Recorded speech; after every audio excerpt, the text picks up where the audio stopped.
Softcom Podcast, terceiro episódio. Nosso convidado, Eduardo Bettini, operador do COT, formado no COESP do BOP do Rio de Janeiro, um dos idealizadores do programa Vigia, com o convidado, ex-operador do NEPOM Foz do Iguaçu e hoje piloto do CAOP da Polícia Federal, da Ninja. A gente vai abordar os assuntos do novo cangaço, inteligência operacional. Bettini, deixo a palavra com você. Uma honra muito grande para a gente. Boa noite, rapaziada. Boa noite a todos. É um prazer muito grande estar com vocês aqui, trocando experiências e falando um pouquinho sobre segurança pública, né? Que é mais do que um trabalho, né? Uma paixão que nós temos. Estudar, debater, discutir, enfim, e tentar promover ações que tragam ali, que melhorem a segurança pública. Então, eu agradeço já de antemão pelo convite e espero que vocês gostem. A honra é toda nossa, Bettini. Então, dando início aí, eu acho que é uma pergunta aí uma questão aí, acho que todos têm uma grande curiosidade aí, sobre a questão do COT, quando você surgiu a vontade de se inscrever para fazer o curso, como é que foi essa vontade que surgiu pelo COT? Então, o COT, eu despertei, né, para o COT ainda na academia de polícia. Quando a gente tinha alguma instrução, estava tendo alguma aula, principalmente as aulas operacionais, que eram as que eu mais prestava atenção, nas outras eu não era um aluno tão exemplar assim, não, mas nas aulas operacionais a gente ficava vibrando, sonhando ali, né, fascinado de estar naquele ambiente, depois de tanto sonhar, fazer aquilo, enfim. E aí, sempre nessas instruções, sempre tem aqueles alunos, né, chatos, né, que falam e se, né, eu era um desses alunos chatos, né, então, às vezes alguns alunos perguntavam, professor, mas e se acontecer isso, se acontecer aquilo? E aí o professor falava, se acontecer isso, você faz tal coisa. E de repente chegava em alguma situação que não tinha alternativa. E aí o professor falava assim, então você chama o COT, que acabaram todas as alternativas para um policial com os recursos ali de um policial normal, né, o convencional. Eu não gosto muito dessa divisão de convencional e especial, a gente vai falar sobre isso ao longo do podcast, mas enfim, é uma unidade que tem um preparo para situações extremas. E aquilo ali, já desde muito cedo na Academia Nacional de Polícia, me marcou muito, e eu quis fazer parte, né? Então eu pensava, eu quero fazer parte desse grupo, eu quero poder atuar em situações extremas e quando não existe mais alternativas, eu quero estar lá para poder cumprir a minha missão e, enfim, e fazer valer o meu juramento, né?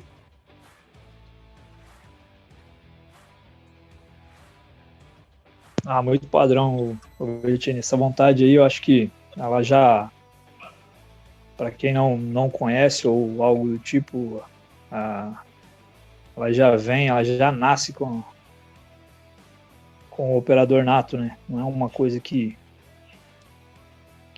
pode até conquistar, mas ela já, a maioria das vezes aí, já nasce com o operador, né? Eu acho que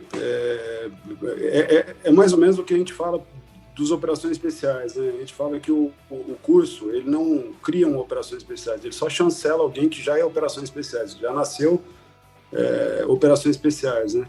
Não que existam predestinados, mas é que existem pessoas com uma predisposição, né? Ou uma disposição de fazer, cumprir essas missões, de correr risco, né? De defender outras pessoas.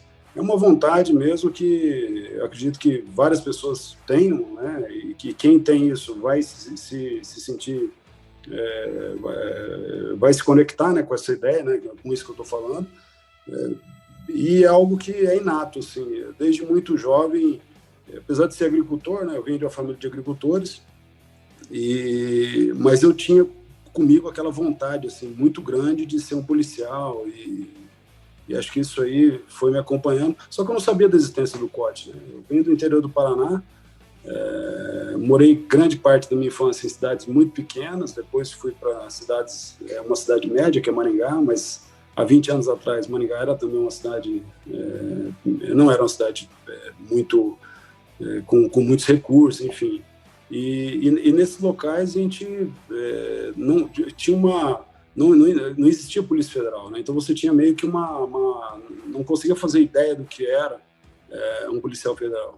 Então a gente criava, né, no imaginário, a gente criava aquelas figuras e sempre se imaginando, né, em situações extremas, enfim, em situações onde seja necessário você atuar defendendo outras pessoas. E acho que isso aí é inato, né?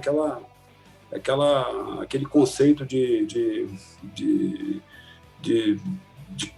que todo soldado, né, todo guerreiro, acho que tem de tentar lutar, ou uma vontade de lutar pelas pessoas de bem e pela própria sociedade. Acho que isso aí que me levou ao COT, né? Foi essa ideia que vem desde muito, muito cedo na minha vida, foi o que acabou me encaminhando para o comando de operações táticas. Bom, muito bom, cara. Isso aí eu acho que ele vai ajudar aí, esclarecer muita gente, a molecada, isso é importantíssimo aí hoje em dia. E aproveitando o gancho, assim, como foi a sua experiência de entrar no COT? Como que foi para você, assim, cheguei lá, tô realizando meu sonho, ou demorou para a ficha cair? Como que foi? Então, eu fiz o curso no início de 2004, né? Eu entrei na polícia em 2001, em 2004, janeiro, fevereiro, eu fui para Brasília fazer as provas do curso. Para mim foi assim, eu mal terminei o curso, já fui escolhido para fazer o curso de atirador de precisão. Então, eu acabei o curso do COT. Na época, existia um período ali de 2 anos que se passava de operador trabalhando no COT para ele ser convidado para fazer o curso de atirador. Eu acabei meu curso de operador, eu ainda não era do COT, e eu já fiquei no COT para fazer o próximo curso de atirador de precisão, que era na sequência, e já comecei a trabalhar nas operações. Então, para mim foi algo que eu jamais poderia pensar, imaginar, né? Eu entrei no COT como operador. Para mim, a ideia de tiro de precisão era um atirador de precisão era alguém assim, era um super-homem, né? Eu tinha tido instrução com um camarada chamado Newton, né? Um atirador do COT muito antigo, né? Newton Quilhão, um gaúcho. E as instruções dele de tiro na academia eram assim, próximas à perfeição. E eu achava aquele camarada o auge, né, o ápice do que poderia ser um policial. E eu entrei no COT, já me chamaram para fazer o curso de atirador, em pouco tempo eu já me vi na situação, eu falei, pô, eu também sou um atirador, como é que pode eu ser um atirador e aquele cara que né, quer dizer, eu consigo fazer o que ele faz, né? Lógico que eu não fazia ainda, né? Mas para mim foi como um sonho acordado, né? A realização de um sonho estando acordado, assim, foi algo realmente... Aliás, a polícia, para mim, ela tem sido assim, né? Quando eu entrei na polícia, eu dormia, né? Minha primeira lotação foi em Corumbá, mas eu tomei posse em Campo Grande, né? Aí quando eu recebi minha carteira, eu acordava à noite e eu tinha um sonho estranho, assim, que eu sonhava que passar na polícia tinha sido um sonho, olha só, era um pesadelo na realidade que eu tinha. Então eu acordava à noite, eu tinha que pegar minha carteira de polícia e ela estava bem perto, assim, eu deixava ela embaixo do travesseiro e eu já pegava ela para passar aquela sensação ruim de eu achar que tinha sido um sonho. Então, para mim foi, desde o dia que eu passei na polícia, minha vida mudou, né? Parece que eu me encontrei, a palavra é essa, né? Parece que a partir dali eu comecei a ser realmente, comecei a dar vazão para aquele projeto de pessoa que eu tinha tido antes, né? E que eu fiz na minha vida, eu comecei. Só que nessa fase do COT foi muito rápido, cara. eu mal tinha sonhado em ser um atirador e eu já tinha realizado aquilo ali e muito rápido. Então a sensação é essa, de sonhar acordado. Na sequência já vieram as missões, já vem as dificuldades, você já vê que você precisa evoluir muito e treinar muito, já vê o peso também que vem junto com isso aí, né? Imagina o peso de um jovem policial, né? Eu não era tão jovem de idade, na época eu estava com 29 anos, mas era novo no corte, no mundo tático. Então isso aí para mim também... Só que essa responsabilidade nunca foi um peso na realidade para mim, ela foi responsabilidade mesmo. Eu me cobrava muito, então eu treinava demais, né? Para poder dar uma resposta positiva a toda aquela oportunidade que eu havia recebido. Então, para mim foi isso, a sensação é essa, de sonhar acordado. Né? Manter alta performance, né? Treinar bastante para manter alta performance que exigia o grupo, né? Exato. Eu era o atirador mais novo, né, de um grupo. O COT na época era muito pequeno. Quando eu entrei no COT, se eu não me engano, éramos em 18 ou 20 pessoas. Era um grupo muito pequeno, com a minha turma. Minha turma foram 6 ou 7 pessoas que entraram. E aí eu tinha atiradores experientes ali que operavam e eu sempre... eu querendo, né, lógico, chegar no nível deles, e eu nunca, assim, me acomodei, né, então eu fiz o curso, a partir do curso falei, não, então agora eu quero ir para as missões, eu não vou querer ser um operador só de curso, e aí a partir daí eu fui para as missões, e era bem interessante, assim, por exemplo, quando eu fui treinar tiro, o atirador ele treinava muito deitado, né.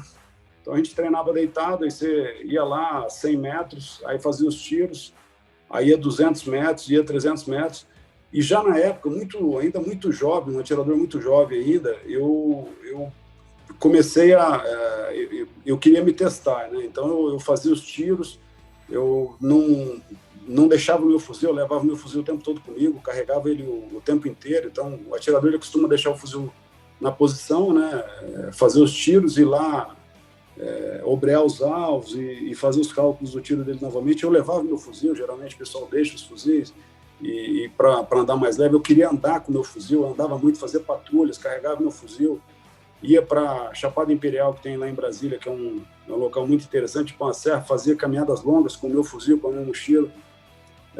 Por quê? Porque eu queria dar vazão para aquilo, né? E aquilo, na realidade, para mim, era uma grande diversão, aliado a um trabalho com uma responsabilidade muito grande. Então, é algo que foi extremamente natural para mim. E é um período da minha vida que eu nem me lembro, assim, passou muito rápido, sabe? De tão envolvido que eu estava com aquilo lá. Eu chegava no corte 6h30 da manhã e saía 8, 9 da noite, passava o dia inteiro, desmontava meu fuzil, montava, atirava o dia todo, enfim. Foi uma fase muito bacana, muito gostosa mesmo que eu passei. Esse camarada falar, a gente aprende muito. Aliás, se eu for ficar rasgando seda pro Bettini, vai ter outro podcast aí, né, cara? Isso aí não é problema não, pô. É padrão. E aí, como é que tá as coisas aí em Brasília, aí, o Ninja? Certo? Cara, tá legal, velho. Assim, ontem encerrou o curso aí, né, que o Bettini foi o percussor aí, né, cara, dos operadores aerotáticos aqui de Brasília. Eu acompanhei parte do curso, né, fragmentos do curso aí, foi um curso bem puxado para os caras, assim, é mais enxugado, é menos tempo, né, do que o curso lá do COT. Mas, assim, essas etapas que eu tive a oportunidade de acompanhar, eu vi, o tanto que é puxado, né, pros alunos, assim, e às vezes as pessoas têm uma falsa percepção de que vão pegar vão abraçar uma teta, né, Bettini? E é literalmente o ingresso pro filme errado, né, cara? Compra o ticket errado, né, cara? Achando que é um filme de amor ali, chega lá, é um terror, né, velho? Impressionante, cara. Os moleques ficaram moídos, assim. Esse conceito, né, de operador aerotático é o que a gente costuma sempre dizer, né? São operadores, são operações especiais também. É um pessoal extremamente bem treinado e que tem uma missão de extrema relevância, né? As operações aerotáticas aí, elas levam o combate para a terceira dimensão, né? Então, é importante que a gente tenha esse carinho, esse cuidado aí na formação dos nossos operadores, e é importante também manter eles sempre com as garras afiadas, né? E com os dentes afiados, né? É igual onça, né? Onça, quando não tem nada para caçar, ela pega um toco e fica arrancando a casca do toco e mordendo o toco para poder manter o dente ali afiado, né? Então, é importante a gente manter esses operadores aí sempre em missões e sempre sendo desafiados aí pela realidade para a gente poder estar melhorando cada vez mais, né? Tá evoluindo cada vez mais como unidade aí. E a tendência, né, Betinho? Acho que a tendência agora, sobretudo, eu estava conversando com eles a respeito dessa situação, né, do chamado novo cangaço, né, que você tem batido bastante nessa tecla, é um tema que está em voga, né, já tem sido recorrente, essa situação que aconteceu em Maringá, a situação da Prosegur, né, essa recentemente agora em Criciúma também. Então, a forma com que as forças de segurança têm sido fragilizadas aí, né, algumas decisões esdrúxulas aí da justiça, né, que nem convém lembrar esse negócio, mas eu acho que esses anos que se aproximam aí tendem a ser mais complicados ainda, a gente vai depender mais ainda desse apoio dos grupos operacionais, né? Eu que vim da navegação, né, cara, sair da água pro ar, literalmente, né, e você conduziu embarcação também, você sabe o tanto que a gente, de repente, ignorava um pouco a opinião dos outros colegas, né, geralmente quando você está conduzindo um bar. E na aviação isso é muito diferente, né, cara? A gente depende mais desses caras, dessa rapaziada, como se fosse o nosso retrovisor ali, né, da aeronave, e a participação deles no contexto da operação é muito mais recorrente, né, que os colegas que operam embarcados ali. Eu fico dependente dos caras, né, o tempo todo tô no ali. E aí, Grifo, como é que tá aí? Como é que tá? Baixa, Federal, vai pra frente. Olha, acho que tem um pessoal ali na frente. Então, eu acho que a gente vai... a tendência natural é que a gente tem que reforçar bastante, né, esses grupos táticos aí, e, sobretudo, as forças estarem mais integradas, né, cara? Eu acho que é um momento de aproximação de todas as polícias. E, assim, dentro desse contexto, a gente tem que dar o teu mérito, né, cara, dessa tua participação agora no aspecto da vigia, da Horus, das operações que você foi percussor aí também, né, juntamente com os outros colegas lá, que elas tinham esse condão, né, cara, de integrar as forças policiais, né, e para esse tipo de enfrentamento, né, que você é um cara que conhece, né. E outra coisa, até me estendendo um pouco aí, o Olavo de Carvalho, ele fala um negócio muito interessante, que é a questão da paralaxe cognitiva, né, que é o hiato, o distanciamento que tem entre o embasamento teórico e aquele cara que está na rua, né. Então, você é o cara que, você tem um embasamento teórico e você teve na rua, você teve na água, você teve no ar, né, você teve em todas essas situações. Enfim. Davi, então, essa questão das operações integradas, cara, basicamente o que a gente fez ali, quando eu estava à frente da CGFRON, né, no Ministério da Justiça, foi dar as condições mínimas necessárias aí para os operadores de ponta, que são extremamente esquecidos aí no contexto da nossa segurança pública, né? São vários erros que a gente comete, né, cara? Que a gente, como sociedade, né? São vários erros. Assim, eu vou tentar enumerar alguns, né? O primeiro deles é que eu bato muito nessa tecla. Nós temos muitas virgens dando aula de sexo, né, cara? São caras que nunca vivenciaram segurança pública e que estão lá, meu irmão. Brilhante. Estão ensinando o camarada, estão ensinando o cara lá, ensinando o Kama Sutra lá, velho. Teórico, bicho. Não sabe porra nenhuma de segurança pública. Isso aí é a coisa que mais me enoja. É o que mais me enojou, aliás, no período que eu passei em Brasília. Desinibidos, cara. Caras que sabe aquele cara que você olha assim, que tem aquela pele lisa, cara de boneca, que nunca teve na ponta, meu irmão, que nunca sentiu o frio da desgraça, que nunca fez porra nenhuma, e aí está lá tomando decisões estratégicas para quem está na ponta. Essas virgens que dão aula de sexo lá e criam as tais das políticas públicas são um câncer que nós temos. O outro câncer que nós temos é endógeno, né? Então, é aquele camarada do próprio nível operacional. O que acontece? Nós criamos diferenças e castas dentro das próprias instituições.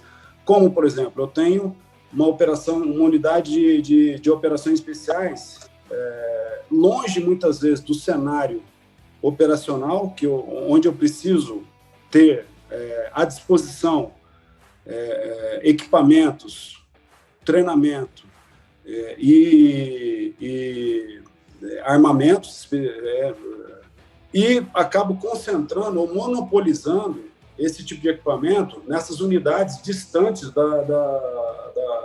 do cenário operacional.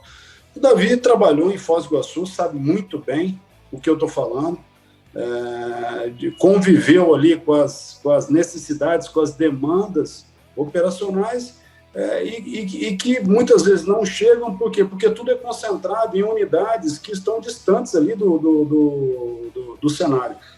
Voltando lá para a situação, novamente, Oi, pode falar. Desculpa te interromper. Tem que se adaptar, né? As unidades policiais têm que se adaptar ali ao seu cenário, ao momento.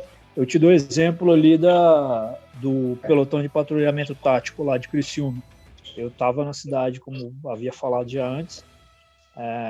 Os caras foram brilhantes, tiveram que se adaptar ali ao momento, ao cenário, ao teatro de operações ali, mas um cenário que não tinha o que se fazer. Até o reforço chegar, porque 70 quilômetros antes eles fecharam um túnel da cidade, colocaram fogo num caminhão para fechar o túnel da BR que vai de Florianópolis para Criciúma, para evitar a chegada ou retardar o reforço das unidades de operações especiais, e as unidades policiais locais ali tiveram que se adaptar ao cenário e ao momento ali. Sabe o que eles tiveram que fazer? Eles tiveram que apertar parafuso com os dentes. O que eu costumo dizer da segurança pública é o seguinte: tem um monte de parafuso para se apertar. Existe um monte de ferramenta, um monte de alicate, chave torque, não sei o quê. E aí, cara, o pessoal pede para quem está na ponta, pô, aperta esse parafuso aí, mas aperta com o seu dente, cara. Pô, mas já quebrou, já tô perdendo meus dentes todos. Não, continua apertando com o seu dente aí. Pô, mas tem ferramenta ali do lado, parceiro. Deixa eu usar essa porra aqui. Então, o que eu digo, essas ferramentas, eu dou um exemplo aqui, que eu falo toda a palestra, eu sou cansativo nisso aqui, cara. Eu sou chato do atirador designado. A doutrina de atirador designado. Por que uma cidade como Criciúma não tem 2 atiradores designados? Maringá tem. A Polícia Militar de Maringá tem 2 atiradores designados. Aliás, um saiu daqui, que é o Tenente Nicola, que foi para o COI. Mas o outro permanece em Maringá, que é o Sargento Bombarda, que fez o curso comigo de atirador designado marítimo em 2015 ou 2016, não me lembro. E tem um fuzil de atirador designado. Então, assim, é um exemplo só, né? Você tem que dar ferramenta para esses caras. Não adianta você deixar essas unidades trabalhando ali, eles dão quem que dá a primeira resposta? Essas unidades táticas locais. Eu tenho os choques, eu tenho as Rotan. Esses caras, eu tenho as unidades da Polícia Civil ali locais também, aquelas unidades que tem um treinamento diferenciado do pessoal que cumpre buscas, capturas, enfim. Esse pessoal, eles têm que ter acesso a equipamentos, eles têm que ter um treinamento diferenciado. A minha crítica é que você é muito concentrado em poucas unidades de operações especiais, que muitas vezes estão onde?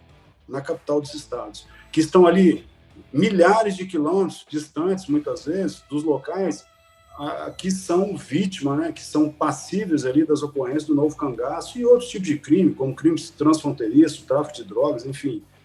Então, uma coisa que eu prego é o que eu chamo assim de a sociabilização, né? Sociabilização desse conteúdo e desses equipamentos ali, e você capilarizar muito mais esse conceito de operações especiais e a gente poder ter essas unidades que estão deslocadas dos grandes centros com capacidade de resposta, porque só vai piorar o novo cangaço, ele não vai melhorar. Se a gente não der uma resposta para ele, ele vai continuar piorando. Piorando é o quê? Aumentando a ousadia, aumentando a violência, aumentando a capacidade bélica, aumentando a capacidade de planejamento, enfim. O pessoal que está na linha de frente, no extremo do país, que realmente precisa do equipamento, não tem acesso. E tem também a questão do treinamento, né?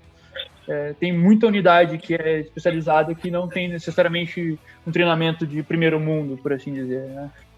Eu vou dar um exemplo para vocês. Nós fizemos um curso com o Southcom durante o programa Vigia. Nós conseguimos um curso de TC3 com o Southcom. E aí nós mandamos as vagas para os estados e mandamos para o Mato Grosso do Sul. Só que nós solicitamos que fosse um operador realmente. E veio um sargento fazer um curso de TC3, o Tático Caseiro de Combat Care, o APH de combate, com unidade das Forças Especiais do Exército Americano. Ele fez o curso e retornou para a unidade dele. Na semana seguinte, ele atendeu um acidente de carro, de veículo, e salvou a vida de uma senhora. O que acontece com os cursos? Via de regra, os cursos bons ficam na capital. Os cursos bons ficam no QG. Os cursos bons ficam nas diretorias gerais. E aí chega. Quando chega... Meu amigo, quem conhece a estrutura, como funciona a estrutura das polícias estaduais, até das polícias federais também, em relação às pontas, sabe que curso bom não chega, dificilmente chega. As unidades de polícia estaduais, a gente chega ao quê? Chega em Curitiba, no máximo, numa cidade grande próxima ali, mas nas cidades pequenas não chega. Agora, vamos parar e pensar. Quais cidades que precisam de mais treinamento? É uma cidade que eu tenho uma companhia, um destacamento de polícia militar com 2 ou 3 militares, ou uma cidade grande que eu tenho 2.000, 3.000, 4.000 policiais ali que podem se ajudar rapidamente. Então, nós temos um conceito completamente errado. A gente foca, né? A gente prioriza quem tem mais, né? E aqueles que estão... E quem trabalha menos. A realidade é essa. Porque o camarada que está no destacamento, numa cidadezinha pequena dessa aí, ele é tudo na cidade. Né? Ele é a lei dentro da cidade. E só que esse camarada ele não tem uma viatura dele, ele tem que pegar combustível muitas vezes. Quem paga o combustível deles são os comerciantes locais. Quem conserta a viatura são os comerciantes locais. Esse camarada não tem um alojamento decente para ele ficar, esse camarada não tem munição, ele não tem um fuzil. Né? E agora nós estamos na era da informação. E aí o legal é você dar tablet para o policial. Ótimo, excelente, ele precisa disso aí. Mas não vamos trocar o fuzil pelo tablet, não dá certo. Esse negócio essa ideia negacionista, não preciso mais de fuzil. O camarada tendo um rádio, não precisa. Não. Eu acho o rádio mais importante que o fuzil. Mas não deixa de ter o fuzil, camarada. Porque você vai precisar do fuzil, tem que saber usar ele. Então, são umas ideias que vêm surgindo, e você vai ouvindo aquilo ali ser repetido. O camarada fala aquilo com uma autoridade, né? E que é proporcionalmente assim, tão distante da realidade quanto carregada de autoridade. Então, nós não podemos esquecer o poder bélico, o policial que está lá na ponta, o policial que está lá no destacamento. Só que não existe política para esses camaradas, meu amigo. Esqueça, novamente, as virgens lá que estão fazendo política, lá que estão falando, ensinando sobre sexo, elas nunca deram uma, meu amigo. Elas são virgens, né? E estão lá desenvolvendo política pública. E aí esse camarada que está lá, esse cara que está desenvolvendo essa política pública, ele nem sabe como é a realidade de um cara desse que opera na ponta. Esse é o grande erro da nossa segurança pública. Essa hipocrisia, essa mentira, essa farsa, entendeu? É uma farsa. E quem paga com isso aí? É o cara que vai lá dar o peito na hora da ocorrência e toma um tiro. E aí enganaram ele, falaram, não, cara, agora o negócio é o seguinte, agora nós somos polícia 2.0. Agora esquece, fuzil não precisa. Não, esse negócio é treinamento de patrulha, não precisa. TAI, pra que TAI, meu amigo? APH tático, não, o negócio aqui é o tablet, e não sei o que lá, informaçãozinha, tirar uma foto aqui, mandar, e BO. Meu amigo, ótimo isso aí.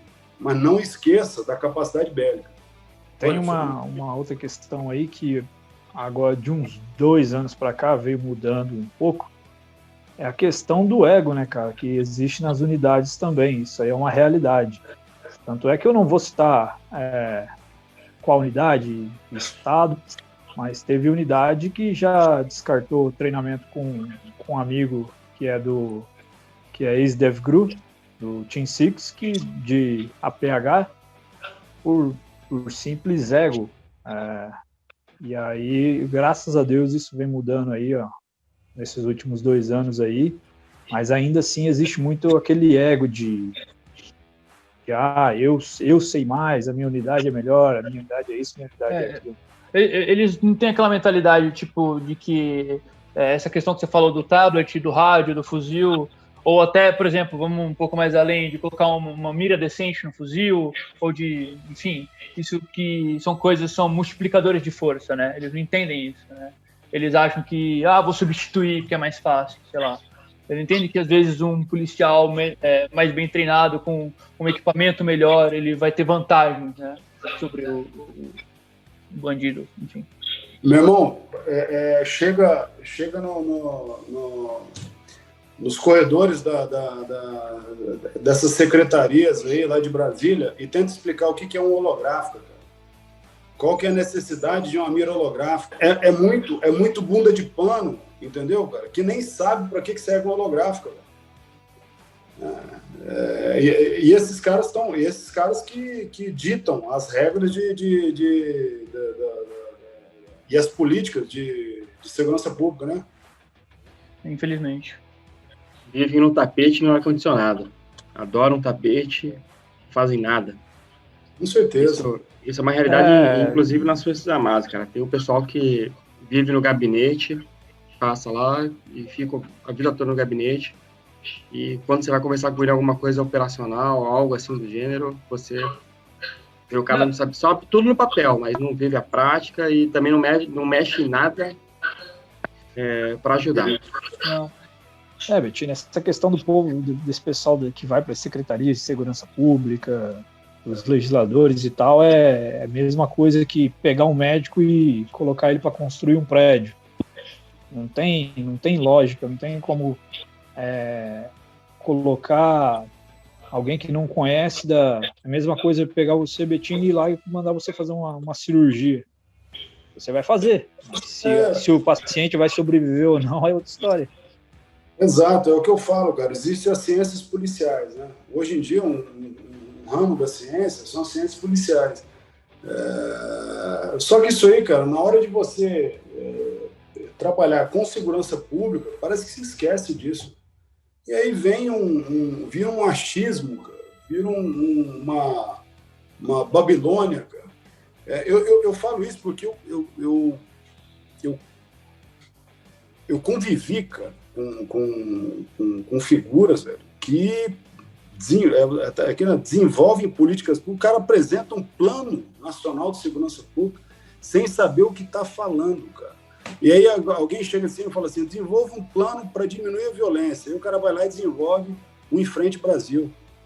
Aí ele vai lá e pare um programa lá, entendeu? E aí você fala assim, meu amigo, quantas investigações de homicídio você já fez na sua vida? Quê? Investigação de homicídio? O que é isso? Pô, se eu for desenvolver um plano desse para redução de homicídio, cara, eu não sou o cara certo para fazer isso, eu não faria isso. Aí eu vou ser uma virgem falando sobre sexo também, porque eu não trabalho investigando homicídio. Eu tenho que pegar o cara que trabalha investigando homicídio para dar essa ideia, entendeu? E os caras não, velho. Chegou a missão, se ele acha que aquilo ali pode projetar ele para um outro cargo, ele abraça a missão, vai lá, desenvolve alguma coisa e foda-se o mundo. Estou dando um exemplo real aqui, eu vi isso aí acontecer, e tem vários outros, se vocês quiserem. E aí a nossa segurança pública fica com essas figuras, né, esses caras de boneca, né, esses caras lisinhos, esses caras que você viu que nunca tomaram sol na cara, nunca perderam noite de sono, né, bochecha rosa, lisinha, assim, e desenvolvendo essas políticas. Né. Enquanto a gente ficar na mão desses caras, então o novo cangaço vai estar nadando de braçada. Sabe por quê? Porque eles acham que é complicado, por exemplo, lidar com o novo cangaço. É extremamente simples e fácil. Muito simples e muito fácil. É fácil é pau neles. É só você colocar para investigar eles quem sabe fazer isso, e tem muita gente que sabe, e só colocar no encalço deles para morder o calcanhar deles, quem gosta de fazer isso. E tem muita gente que gosta. Tem muito polícia aí que baba para ir para cima desses vagabundos, cara, desse lixo. Só que fica os caras de boneca, velho, eles ficam segurando todo mundo. Por quê? Porque eles têm medo, eles não sabem como fazer e seguram, entendeu? Esses camaradas que desenvolvem as tais das políticas. Betinho, exatamente esse era o ponto que eu queria falar, cara. O novo cangaço, cara, eu percebo um questionamento grande em cima da questão da federalização, né, do crime.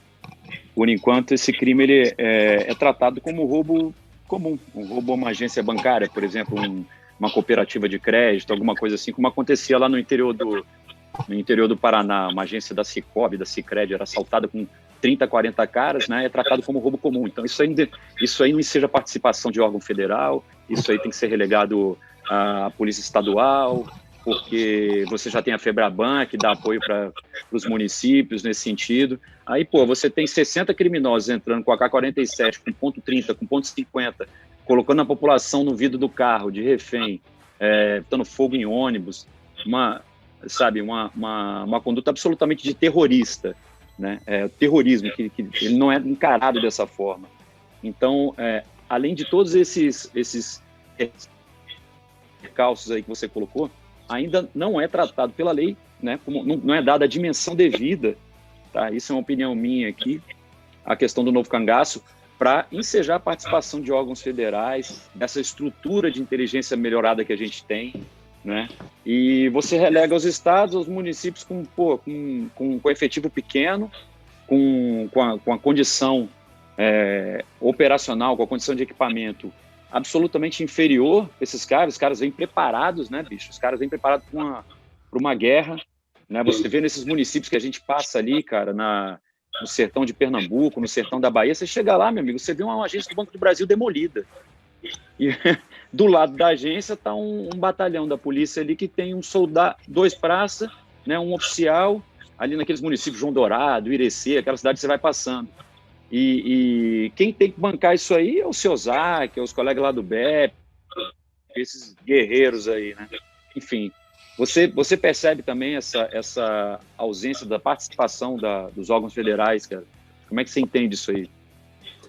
Então, Davi, eu acho, cara, que falta realmente a integração, entendeu? Falta somar capacidades. Eu acho que gostaria que os órgãos federais participassem muito mais, que tem muito a contribuir, principalmente na capacidade investigativa, mas tem que melhorar, tem que aumentar a integração, tem que dividir mais informações, tem que compartilhar mais, tem que difundir mais informações, fazer a informação circular mais. O que eu vejo muito ainda é muito ego institucional, cada instituição pensa em você gerando as suas estatísticas, entendeu? Para você poder brigar brigar por conta de recursos. Ninguém, ou poucas instituições, ou não existe ainda essa cultura, nós tentamos implantar ela através do Vigia, criando aqui uma unidade de propósito, uma operação única, enfim, tentando colocar todo mundo trabalhando com convergência de propósito, mas é um trabalho que realmente chegou num ponto, né, e parece que não agradou a alguns figurões aí no comando da segurança pública e o trabalho está tomando outro rumo agora. Não sei se é bom ou não, eu não sei. O que eu sei é que eu não estou mais lá, e o que nós tentamos fazer foi justamente isso, foi tentar aumentar a integração, deu certo. Aumentar a integração, aumentar a circulação de informação, prover mais meios, né, de capacitações e equipamentos para as unidades estaduais que trabalham ali abaixo do nível da dignidade, muitas vezes, sem condições nenhuma. E o que eu acredito é no compartilhamento de estrutura e na somatória de capacidades, né, Davi? Muitas vezes nós temos essas capacidades, só que elas estão estanques, elas estão desconectadas e compartimentadas, e o crime é o contrário, o crime é descompartimentado e conectado. Então, eles trocam informações e nós não. Então, o que eu acho que nós temos que integrar e realmente trazer, né, eu gostaria muito de ver uma participação mais efetiva das instituições federais aí nessa situação do novo cangaço. Bettini, essa minha pergunta vai tanto para o Bettini quanto para o Ninja, que o Ninja também já passou aí por situações relativas aí do novo cangaço.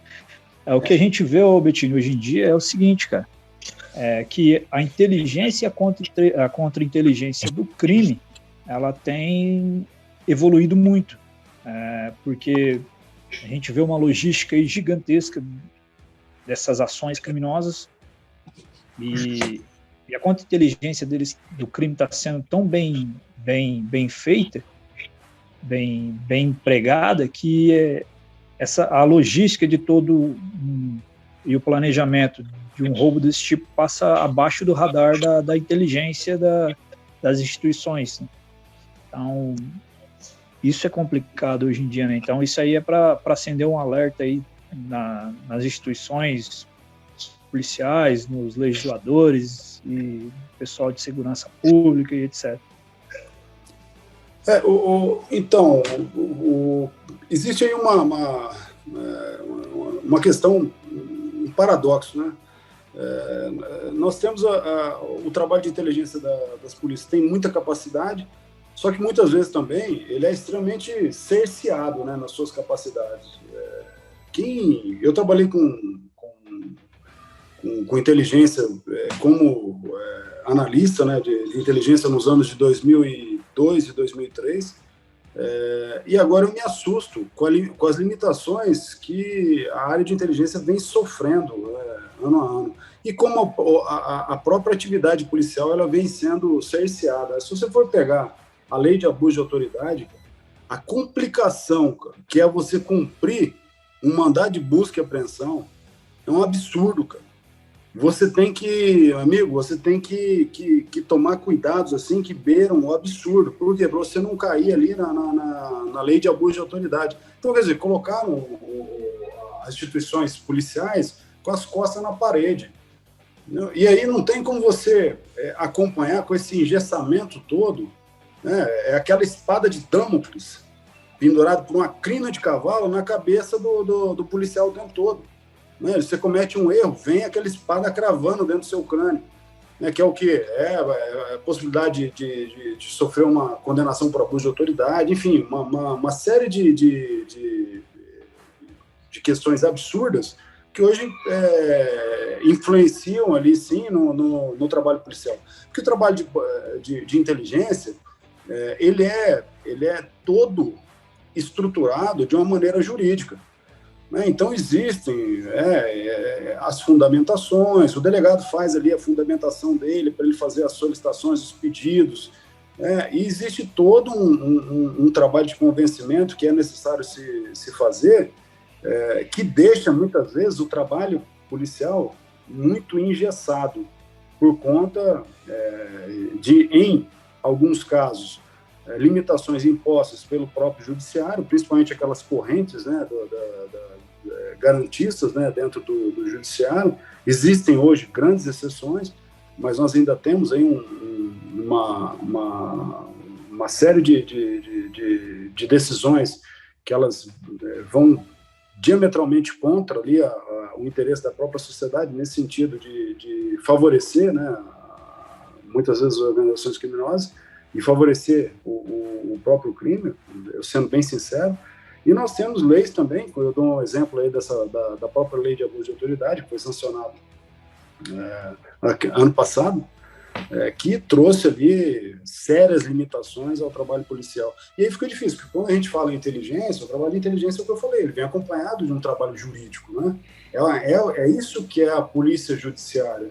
E esse trabalho, muitas vezes, ele é limitado e tem sido limitado por dispositivos legais que vão contra o interesse da sociedade, que é o quê? Que é livrar justamente a sociedade do jugo dos criminosos.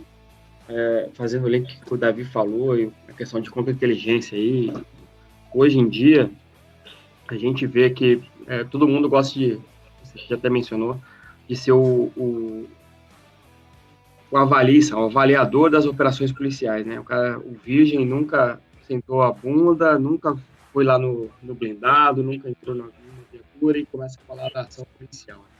Hoje, essa semana, foi noticiado aí que o procurador aí da Santa Catarina instaurou um procedimento investigatório para apurar as possíveis ações ou omissões da polícia contra essa ação aí de Joinville, né? Não, desculpa, Criciúma. Criciúma. E, assim, ninguém nunca parou para pensar que, na verdade, o problema não está na polícia. A própria contra-inteligência do marginal, do bando, pode ter trabalhado muito bem e não ter deixado nenhum rastro. Agora, assim, e a empresa, né? A empresa não falhou em proteger seu ativo? Todo mundo gosta de falar que o problema sempre está na segurança pública, mas e as empresas envolvidas? Não tem nem culpa nenhuma, eles estão 100%? Estão investindo? Então, essa é uma pergunta que, assim, eu me faço às vezes que é muito fácil falar, no caso da Marinha, quando o pessoal está lá na plataforma de petróleo, falar assim, não, tem barco de pesca próximo da plataforma de petróleo, a Marinha tem que vir aqui fazer patrulha naval. Mas, porra, cadê a segurança privada da plataforma ali para impedir? Cadê o instrumento de segurança, um dispositivo de longo alcance, né, para entrar na área? Não tem nada, né? Eu vou te dar um exemplo disso aí, sobre as empresas, bem contundente. Durante as investigações que culminaram ali com os eventos que são narrados no livro Mamba Negra, por vezes nós parávamos ali nós íamos, né, até os bancos solicitar as imagens. E era uma coisa interessante. Com muita dificuldade, é uma dificuldade incrível para você conseguir as imagens do banco. Eles não cooperam nem com a investigação, muitas vezes. O próprio o delegado que estava conduzindo as investigações aqui no caso, na época, o Dias, eu me lembro de uma situação que nós estávamos em Porecatu, ele ficou irritadíssimo, porque nós pedimos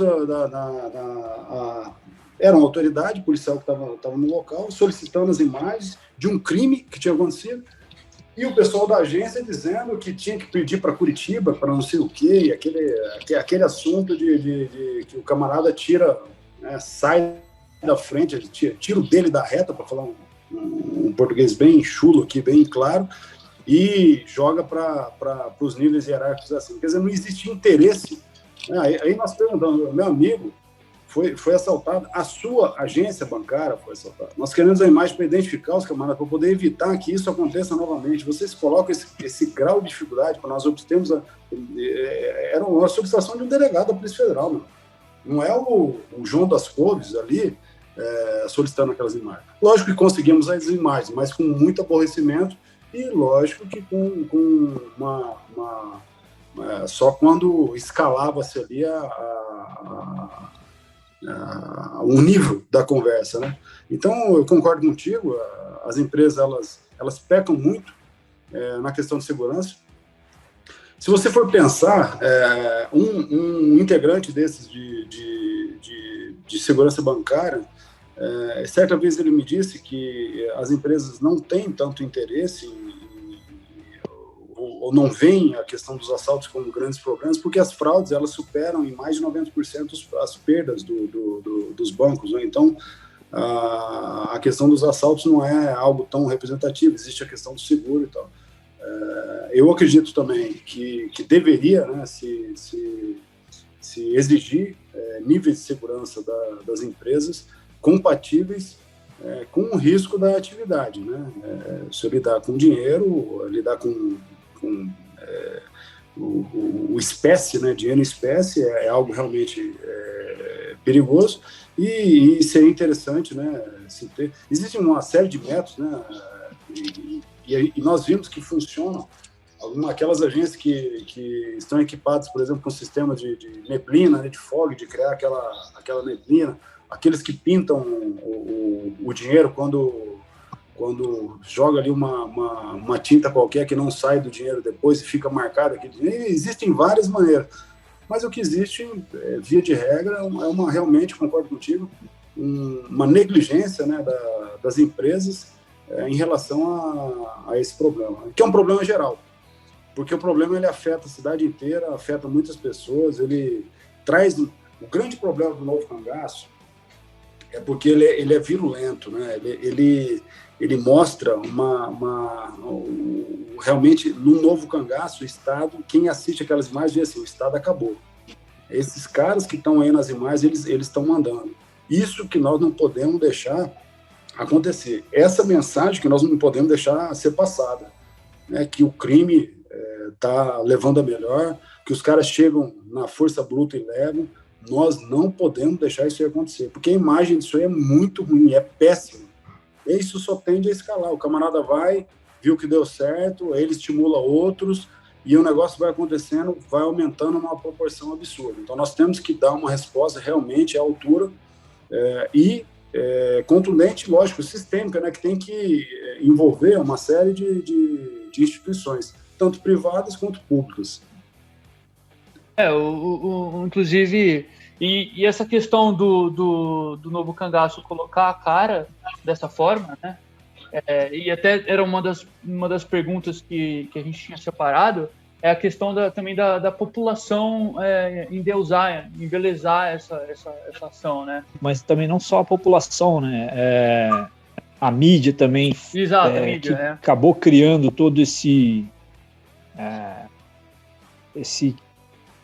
teatrinho de que o Novo Cangaço, toda essa nomenclatura aí, como a gente já tinha conversado antes, colocando eles como grandes criminosos e querendo meio que atrapalhar o trabalho diminuir o trabalho policial, né? Sim, teve até um imbecil de um repórter lá, não teve? Que cometeu lá, que fez apologia a esses criminosos. Sim, né? 2 jornalistas lá no Rio Grande do Sul, não lembro o nome do programa também. Davi Coimbra, acho que é meu xará, o desgraçado. Tem que ser Davi. Agora, eu faço aqui uma observação ao doutor Voltaire de Freitas Michel, que é o promotor de justiça lá do Rio Grande do Sul, Ministério Público do Estado do Rio Grande do Sul. E justamente ele fez ele escreveu uma peça, uma denúncia, uma ação civil pública por dano moral coletivo, desmerecimento de atividade policial e relativização dos efeitos deletérios de crimes graves em programa radiofônico. E aí ele vai pediu indenizabilidade do dano moral coletivo, enfim, ele dá uma catracada, meu amigo, nesse babaca desse repórter. Então, vai aqui de novo os meus parabéns aí, minha reverência aí ao Dr. Voltaire de Freitas Michel. Eu não sei quem é, mas recebi aqui a ação civil pública dele e vibrei muito, né? Em épocas aí em que esse tipo de ação é cada vez mais rara, né? A gente acaba vibrando muito com esse posicionamento, né? Extremamente contundente e positivo do meu modo de ver do Ministério Público. Acaba, hoje em dia, querendo ou não, essa era de desinformação, principalmente da mídia, em cima do trabalho policial, hoje em dia chega a ser nojento. Você não consegue abrir uma notícia policial ou principalmente as redes sociais, porque você vê porrada em cima de porrada em cima do trabalho policial, em cima da polícia, e colocando o vagabundo como se fosse um coitadinho, uma vítima, e etc. Então é bem complicado hoje em dia, né? Inclusive, um completo imbecil, né? Como é que você consegue conceber uma ação positiva de um grupo de assaltantes numa cidade onde você tem várias pessoas colocadas como refém, né? Onde os caras, eles empregam carros, veículos roubados, né? Às vezes tu tá vendo teu carro roubado ali. Isso acontece muito. Essa questão do uso dos veículos, o soldado esmeraldino, ele foi o quê? O comboio passou, eles trombaram de frente com o comboio, até então eles não sabiam o que estava acontecendo, só sabiam que teve disparos realizados no batalhão. E aí eles foram no reforço, foi onde eles desembarcaram, deram de cara. E aí todos os veículos blindados, somente o último não era. E foi onde os vagabundos que estavam dentro abriram fogo contra a guarnição, onde ele foi alvejado. Então você vê, os outros vagabundos que estavam em veículos blindados nem se preocuparam com a presença da polícia ali, né? Só o último veículo que não era blindado que acabou abrindo fogo contra eles, contra a guarnição. Eu participei, esse episódio do assalto da Prosegur ensejou a participação da Polícia Federal porque houve um atentado à vida dos policiais que estavam envolvidos, né? Dentre os quais estava eu, o Martins e outros colegas, né? E eu participei recentemente de uma audiência que estava lá, né? Videoconferência, aí você divide a tela lá, tá promotor, juiz, advogado, as partes, aí tá os elementos que estavam presos, né, na cela, e eu aqui em Brasília participando da audiência. A impressão que você tem, cara, ao final da audiência é que você que participou do assalto. Sério, eu saí, eu conversei com minha esposa advogada, eu conversei com ela, falei, pô, eu tô preocupado, porque honestamente acho que de repente seria melhor ter sido alvejado, ter morrido, porque essa impressão que você tem da forma com que é conduzida a audiência, com que o advogado do PCC ali, ele estava tentando buscar brechas, buscar ações nossas que não ocorreram, ou seja, você tem que chegar bem brifado para esse tipo de audiência, né? Porque a tendência natural das coisas hoje é a caneta ser mais leve para esses caras e mais pesada para nós. É isso que tem preocupado bastante também. Para você ter uma ideia, o vagabundo lá, dos chefões do PCC lá, que foi preso numa mansão lá em Gramado, antes de ele chegar em Criciúma ali, em Santa Catarina, já tinha 4 advogados de São Paulo já lá esperando ele. Você vê como é que é, né? A organização desses vermes aí. Inclusive, essa questão das leis que vocês estavam comentando antes, né, de que as virgens lá em Brasília fazendo lei e nunca esteve na linha de frente, eu lembrei de uma questão, cara, que eu li no livro do Mark Owen, né, que o cara que era o Dave Grohl lá, que participou da operação que pegou o Bin Laden, ele comentou, e esse é um cenário tipo comum no mundo inteiro atualmente, né? Pelo menos ele comenta no livro dele que durante a gestão do Obama, né, o exército americano teve várias restrições nesse sentido, porque antes, quando eles iam capturar um HVT, né, um alvo importante, eles faziam o breaching, entravam na casa, faziam o que tinha que fazer, capturava e fechou. E durante a gestão do Obama, esses lawmakers, né, esses caras, eles resolveram começar a falar para eles, vocês têm que agora usar a polícia afegã para ir na casa desses caras, e vocês têm que avisar com aqueles radiofones quem vocês são e que vocês estão lá para prender o cara, dar uma chance pro cara se render. E uma coisa que ele fala, que eu acho que se aplica no mundo inteiro nesse caso, é que esses caras que estão lá em Brasília fazendo lei e tudo mais, eles esquecem que o terrorista, o bandido, ele não tem limite, né? Ele não tem lei, ele já tá quebrando a lei. Se ele quiser matar, ele vai matar. Se ele quiser explodir, ele vai explodir. Não tem nada que impeça ele, né? O trabalho do policial é ser essa pessoa que impede, né? É ele que vai impedir com que as pessoas inocentes morram, né? Então, a sociedade hoje em dia parece que tá meio assim, perdeu esse norte, né? Os caras não esquecem disso. Não, mas isso tá basicamente normal já, né, cara? A gente vê que teve aquela deputada consagrada aí do Rio Grande do Sul que colocou que o problema do assalto lá em Criciúma foi que os bandidos tiveram acesso a armas, né? Pelo projeto do armamento. Do Bolsonaro, se eles tivessem comprado normal, a culpa do Bolsonaro. Porra, eles compraram armas legais e foram fazer a prática do assalto todo dentro da norma, dentro da regra. Não,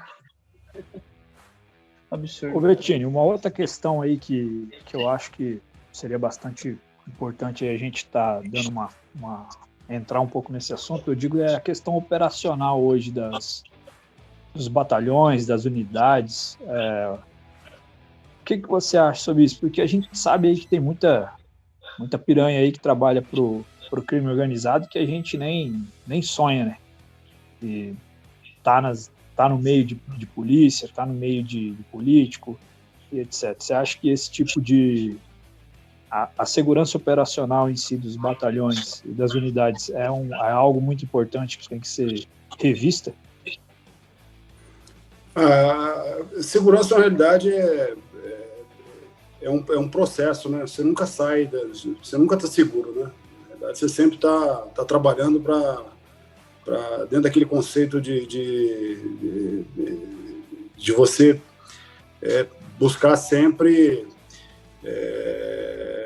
o que a gente fala um conceito de Massad Ayub, né, que você está sempre naquele nível amarelo, né? Segundo ele, existem alguns níveis de atenção, né? O verde, amarelo, o laranjado, o vermelho e o preto, né? Então, segundo ele, o policial está sempre no nível laranjado, amarelo, né?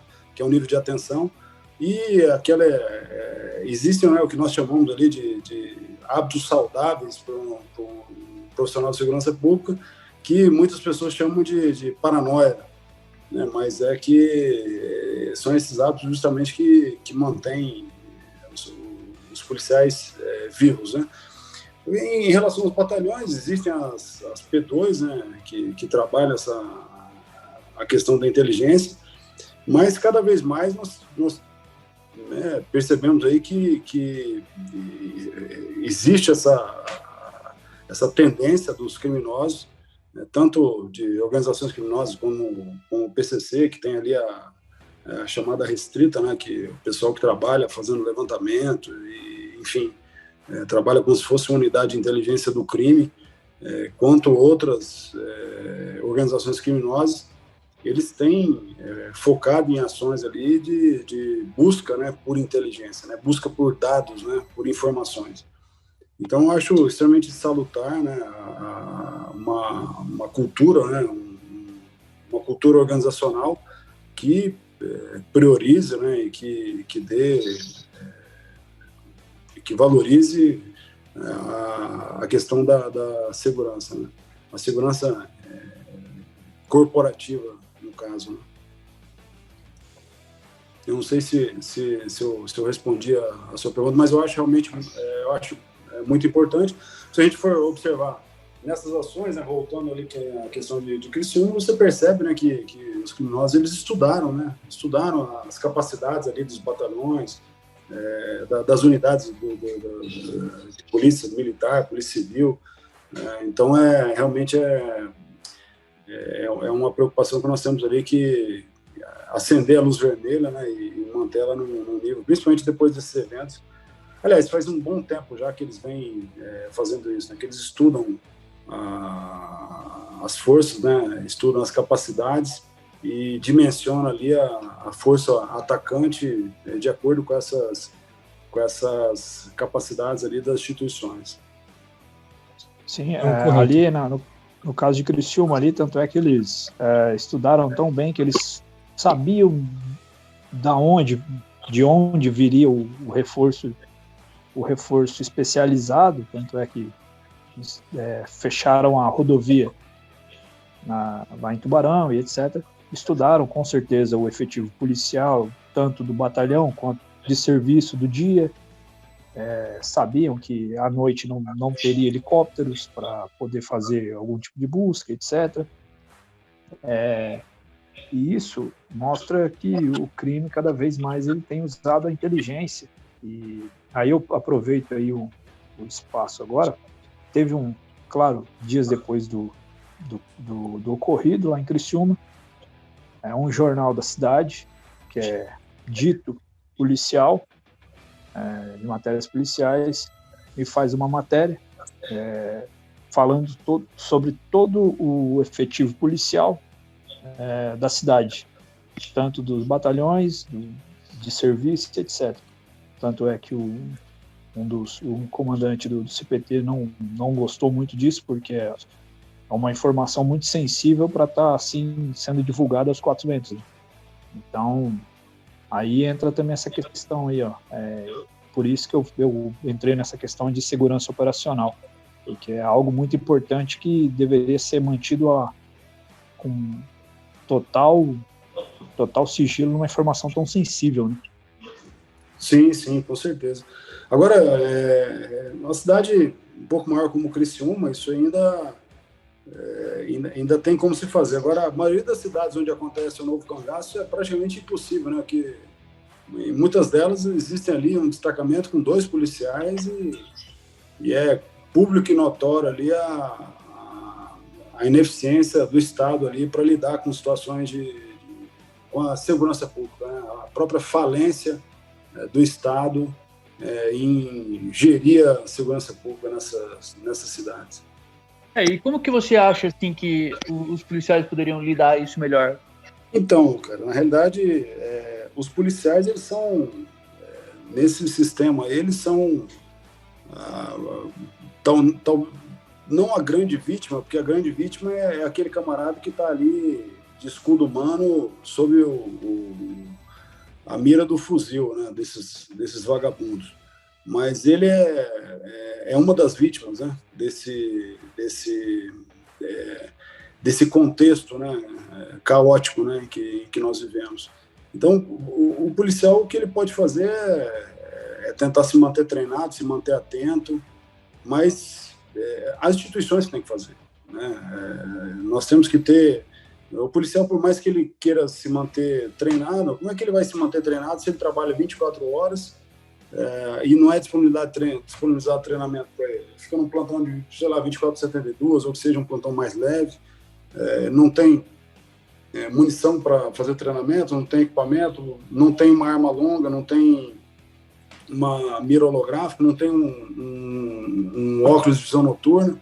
Então, realmente, o policial ele tem que tentar se manter treinado e fazer o melhor possível, mas é pouco.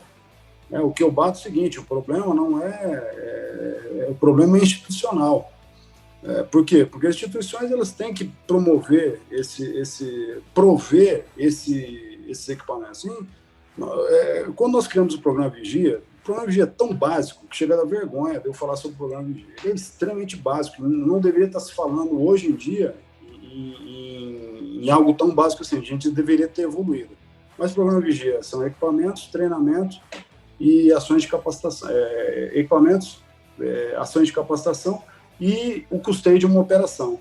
Olha só, a gente fala, né, desses policiais que operam nessas cidades.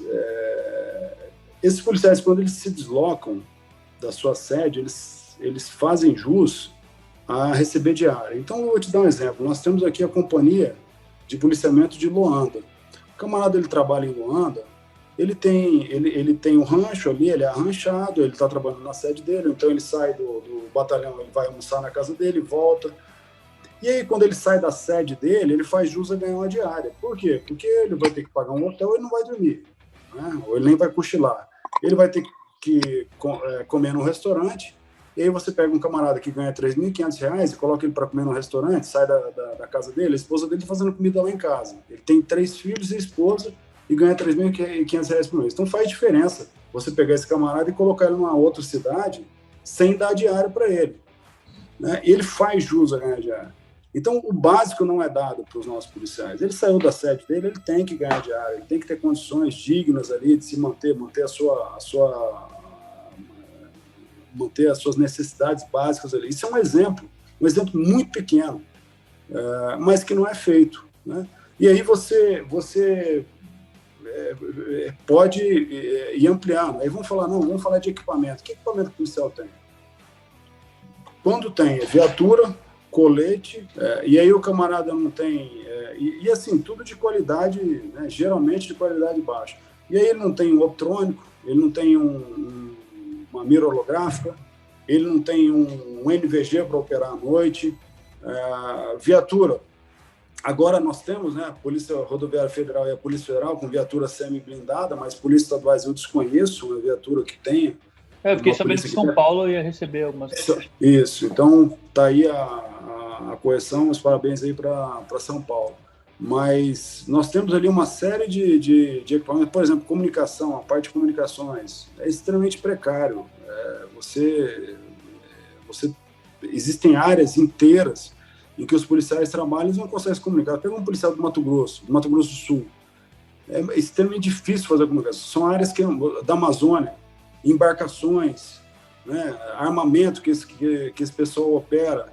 Então, existe uma deficiência muito grande de recursos, né, que você tem que prover para poder, para os policiais poderem realmente trabalhar num nível de excelência, né, no nível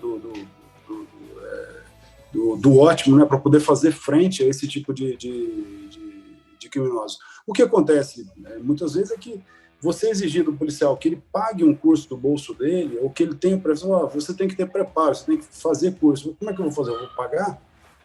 Né? A realidade de muitos policiais ainda são salários baixíssimos.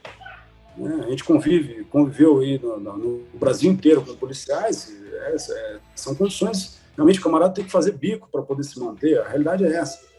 Né? Então, o que eu acredito é o seguinte, que a questão do treinamento, do equipamento e do custeio das operações é institucional, as instituições que têm que prover isso. Né? Sim, com certeza. Ô Bettini, aí com toda essa escassez aí de equipamento, de treinamento por parte do Estado fornecer, mas não fornece,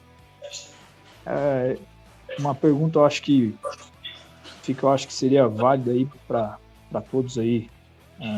Como é que fica a mentalidade do policial, do operador ali na linha de frente no confronto? Eu faço essa pergunta para você e me estendo também para o Ninja, que teve na situação lá do roubo da Prosegur.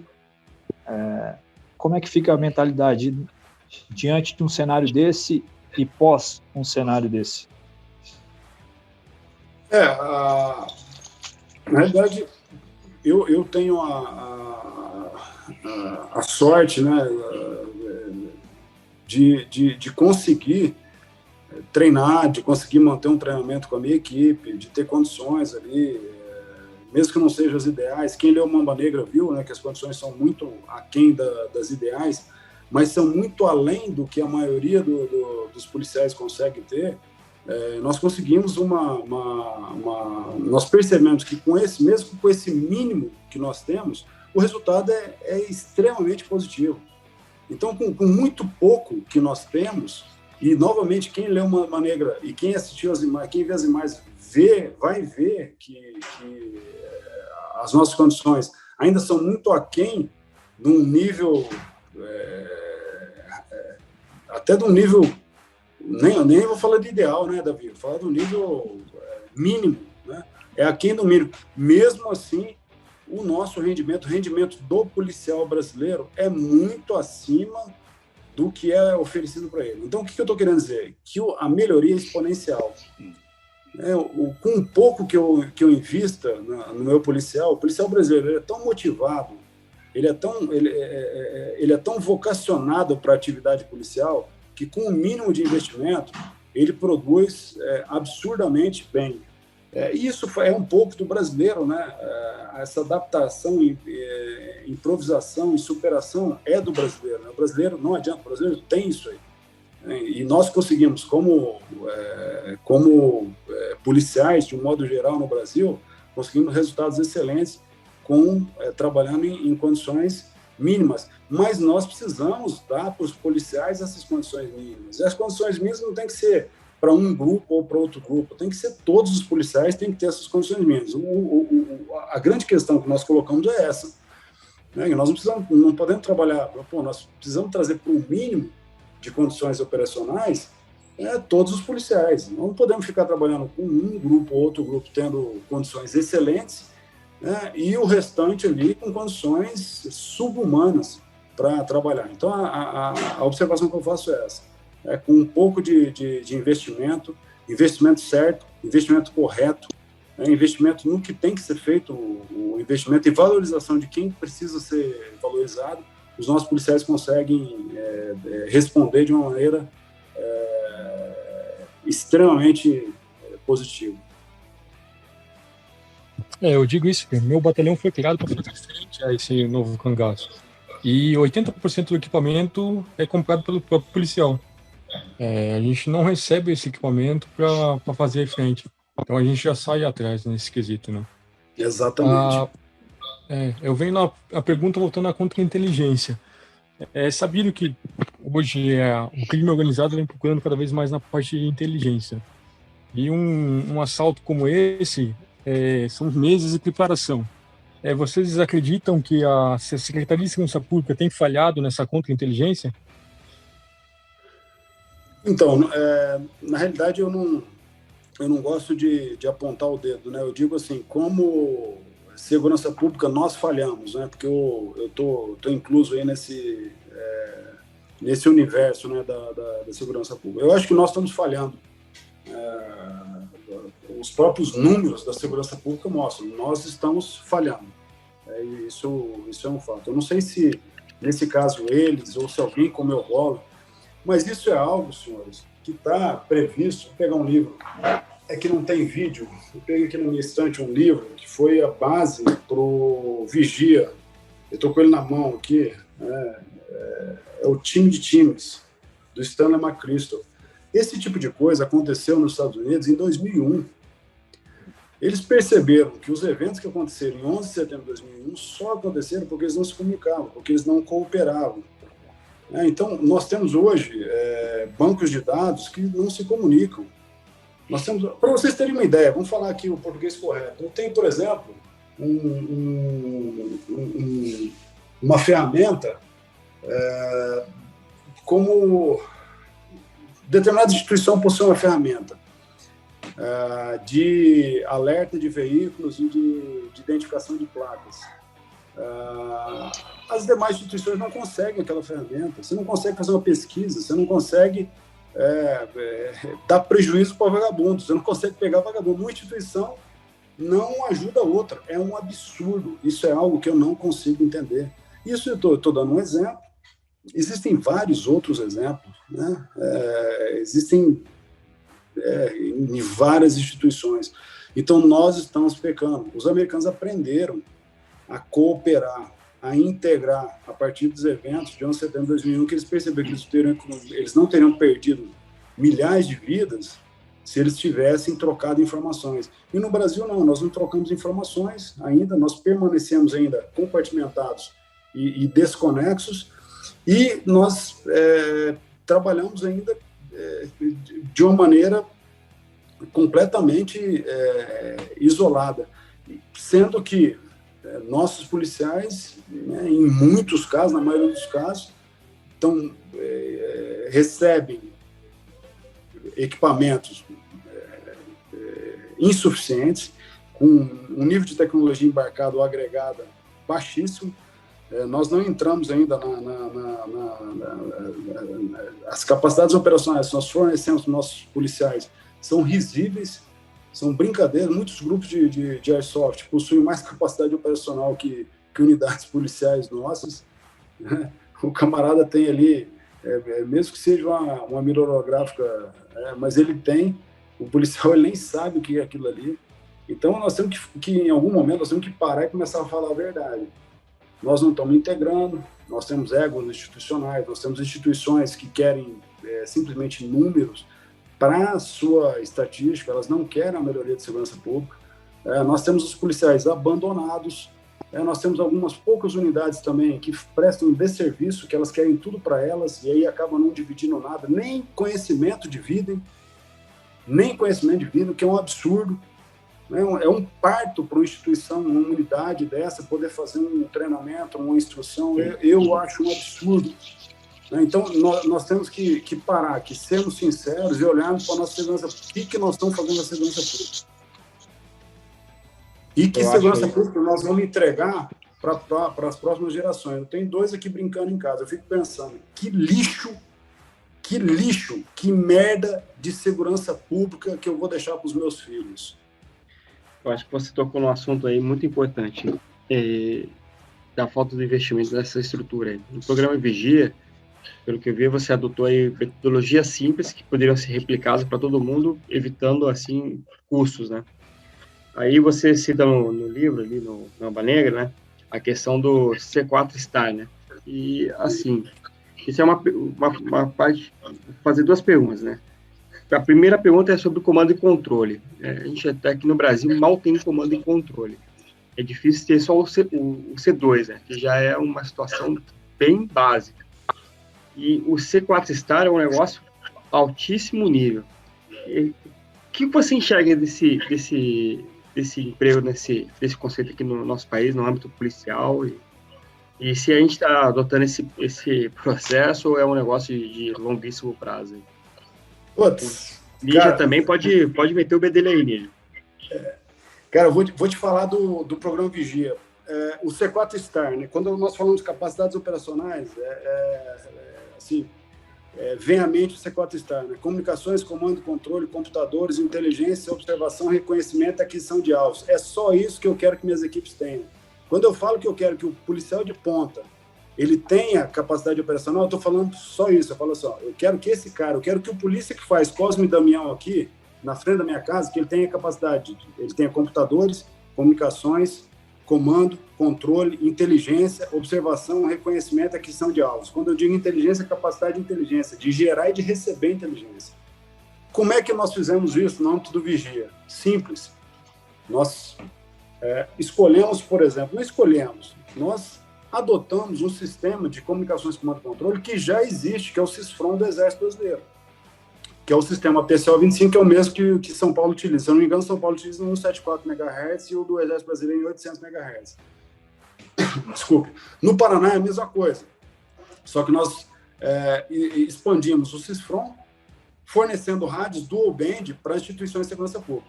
Só na costa oeste do Paraná, nos municípios lindeiros ao Lago de Itaipu, nós adquirimos 500 rádios para viaturas da Polícia Civil, Militar, Corpo de Bombeiro, Polícia Federal e SAMU, com canais específicos, né? Canais de criptografados, cada instituição com seu canal, e com um canal interoperável, que é o canal Vigia. Você entra no Vigia, você conversa com todo mundo, canal de emergência, e também para operações. O grande problema disso, a vaidade e o ego de instituições também. E aí começa uma briga entre instituições que querem que o sistema dela de comunicações prevaleça. Ela não quer integrar, ela quer que o sistema de comunicações dela prevaleça sobre as outras. Ela não quer ter um rádio, ela não está pensando no camarada da ponta ter um rádio para conversar, ou para pedir apoio, ou para sarquear alguém, ou para solicitar uma informação de um banco de dados específico, ou que a unidade que esteja ali despachando, né, com as ocorrências, que ela tenha o comando e controle, ela sabe o georreferenciamento, por exemplo, daquela viatura ou daquele policial, ou que o rádio daquele policial esteja equipado com aquele dispositivo do officer down, quando o rádio cai na horizontal, o rádio avisa o despacho entra em contato com o operador para saber se está tudo bem, se ele tomou um tiro, se ele caiu, se está com algum problema. E nós conseguimos tudo isso em tempo recorde. Como? Fazendo acordo de cooperação técnica com o Exército. O Exército já faz isso. Nós não precisamos inventar a roda. Eu estou falando para a fronteira, tá? Estou falando para a faixa de fronteira. 150 km de faixa de fronteira para operar desde Foz do Iguaçu até em Coari. Coari está mais, está 1.000 km de fronteira, mas nós consideramos ali uma região de fronteira. Porque se eu for considerar 150 km para a Amazônia, não estou considerando nada. Eu tenho que considerar ali, fazer uma nova consideração, que é, no caso, a questão radial. Eu considero a calha do Rio Solimões, até chegar em Manaus para a minha fronteira.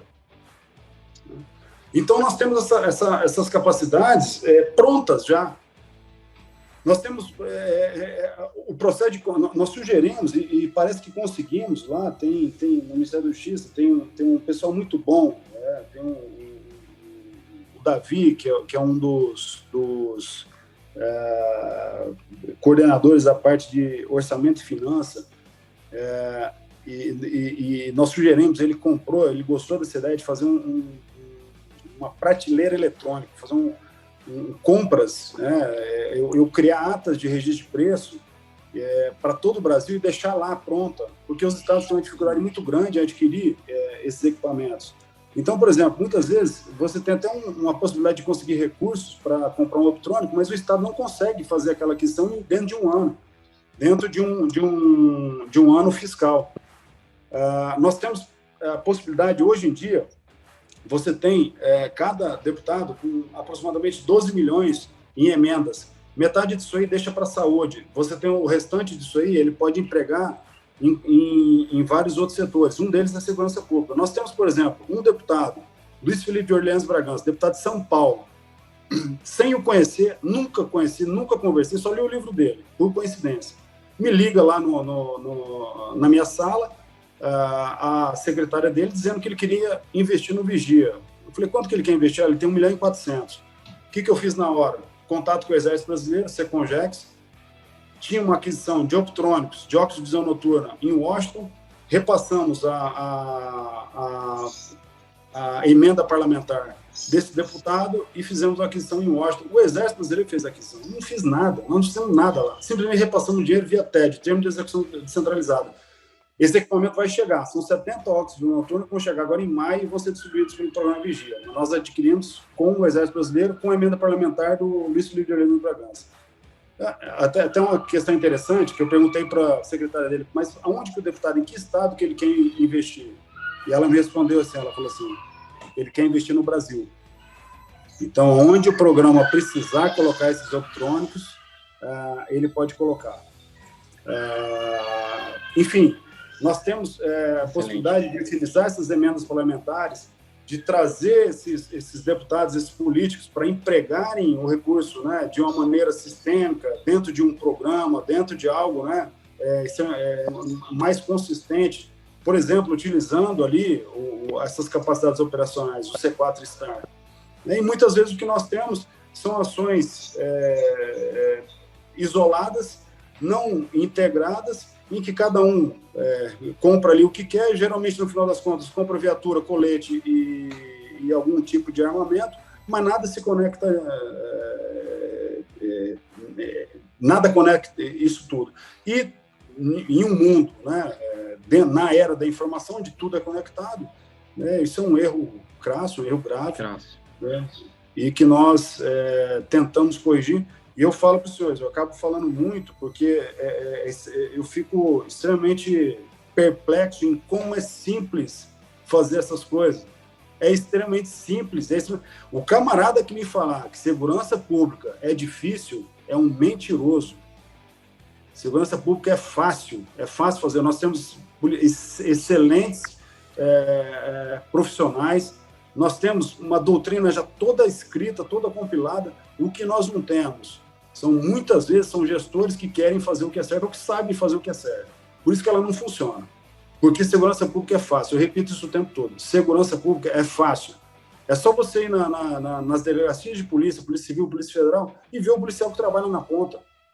É o camarada que trabalha em condições subhumanas e que produz absurdamente bem. E se você der um mínimo para esse camarada, e está aí o programa Vigia com os números dele dizendo 650 toneladas de drogas em um ano. Enfim. É um programa aí que é sucesso total, né, cara? Pela sua aplicabilidade simples, né, como você falou, uma coisa simples e que funciona, não tem burocracia. E aí Eu tive a oportunidade de visitar o Bettini lá no MJ, e ele insiste com essa tecla de dizer, Davi, eu fiz o simples, nessa humildade dele, né, que é bem peculiar esse cara. E assim, cara, não é tão simples assim, porque a dificuldade reside exatamente nessa ruptura da vaidade, nessa ruptura de coisas que em tese seriam simples, mas essa questão da comunicação é muito emblemática para mim, porque a gente passou, eu trabalhei 12 anos na fronteira e foi, sem dúvida, a maior dificuldade que a gente passou. Por vezes você está na ponta de um morro lá, o colega não consegue fazer um contato contigo, você perde uma carga que está a 100 metros de você por conta de falha de comunicação. E simples, uma coisa trivial, de fato, se você conversar com qualquer pessoa da área de segurança pública, com qualquer paisano que você conversar, o cara vai te apresentar soluções triviais que a gente não consegue atingir por conta de vaidade, por conta de todas essas intempéries aí. Eu lembro quando eu tomei posse na delegacia de Uruguaiana, né, no Rio Grande do Sul, isso nos anos de 2006, na minha primeira semana eu corri atrás de senha, eu corri atrás de tudo que eu podia ter, né, de fardamento, de equipamento, né. O policial, quando está entrando, ele está nessa empolgação, né, Bettini? E eu lembro que eu fiz o meu cadastro no Infoseg, né? Eu ganhei o meu e-mail, tal, fiz o meu cadastro no Infoseg e tinha uma senha, cara, de acesso, que é uma senha que te dá, de fato, acessos mais refinados, né? De informação de residência, de mudança, né? Que era a senha do programa da Receita Federal. Mas a Receita Federal, ela tinha reduzido ao alcance de 2 ou 3 servidores na delegacia. E os colegas tentavam, eu preenchi uma ficha, fiz o contato e consegui essa senha depois de um mês. E a minha senha passou a ser a senha da delegacia, né? Eu falei, pô, como assim, cara? né? Como é que um programa importante com esse alcance, com essa precisão, um programa que vai te dizer se de fato aquele alvo está ali na casa dele, ou se aquele cara já mudou depois de 2 anos, né? Uma ferramenta que de repente pode salvar a tua vida, a vida da tua equipe, ela é compartimentada em um órgão, seja assim, não estou te falando da Receita Federal, outros órgãos também. Enfim, esse apego que os órgãos têm, essa questão de vaidade, de números, né? Pô, mas espera lá, se eu participar desse projeto do Bettini, eu vou estar inserido numa apreensão do programa do Bettini, entendeu? Nós temos as nossas demandas próprias aqui, as nossas questões de aumento salarial, as nossas questões os nossos pleitos, né, do nosso órgão. A gente precisa de números próprios, né? A gente precisa individuar para apresentar no contexto estadual esses números, para que a gente consiga o que a gente quer também. Então, o interesse em resolver o problema da segurança pública passa a ser secundário, né? E, enfim, por isso que eu reitero, o simples parece não é tão simples assim, né?